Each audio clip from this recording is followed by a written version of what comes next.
Sering nggak sih kita mikir, kenapa ya ada begitu banyak nabi dalam ajaran Islam? Nah, hari ini kita bakal kupas tuntas pilar keempat dalam iman, yaitu percaya kepada para nabi dan rasul. Dan ini tuh lebih dari sekedar daftar nama loh, ini adalah tentang cara Tuhan membimbing kita, umat manusia. Yuk kita mulai. Nah, ini nih pertanyaan yang sering banget bikin bingung banyak orang. Emangnya nabi dan rasul itu beda ya? Atau sama aja? Jawabannya ternyata penting banget untuk memahami misi ilahi mereka. Yuk kita bedah bareng-bareng misteri ini. Jadi, beriman kepada nabi dan rasul itu intinya adalah keyakinan penuh kalau kita, manusia, nggak pernah dibiarin sendirian tanpa arah. Sepanjang sejarah, Tuhan selalu mengirimkan pemandu, para utusan, untuk jadi semacam GPS ilahi yang ngasih tahu kita jalan pulang yang benar. Dan ini poin yang krusial banget, kepercayaan ini bukan pilihan.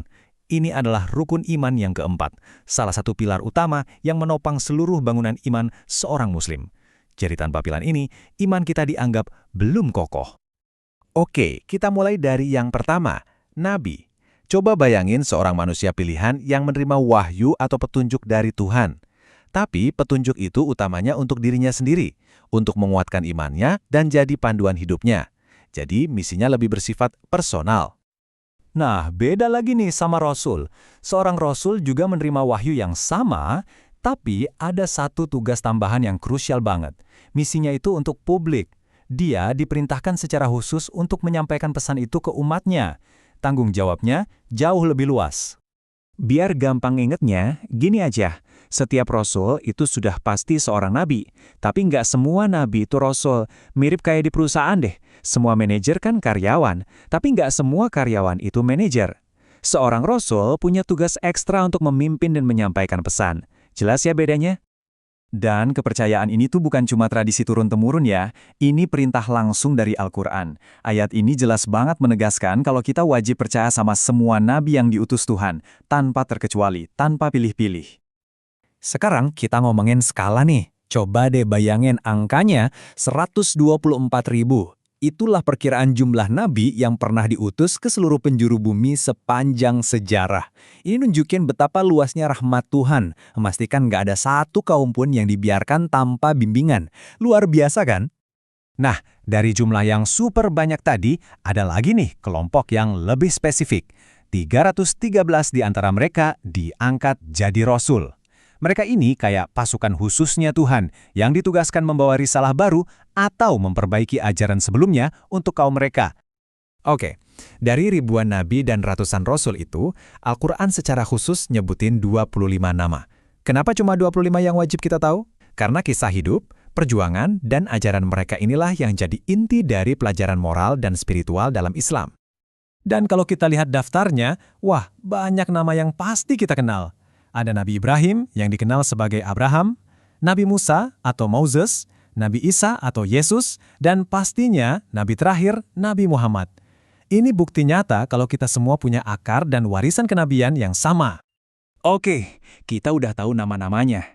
Tapi apa sih yang bikin mereka begitu spesial sampai dipilih Tuhan? Gak cukup kan cuma tahu namanya aja? Jawabannya ada di karakter mereka yang tanpa celah. Jadi, karakter mereka itu punya 4 tiang utama. Syiddiq, artinya selalu jujur. Amanah, bisa dipercaya 100%. Tablik, pasti menyampaikan pesannya, gak ada yang disembunyiin. Dan fatanah, cerdas luar biasa.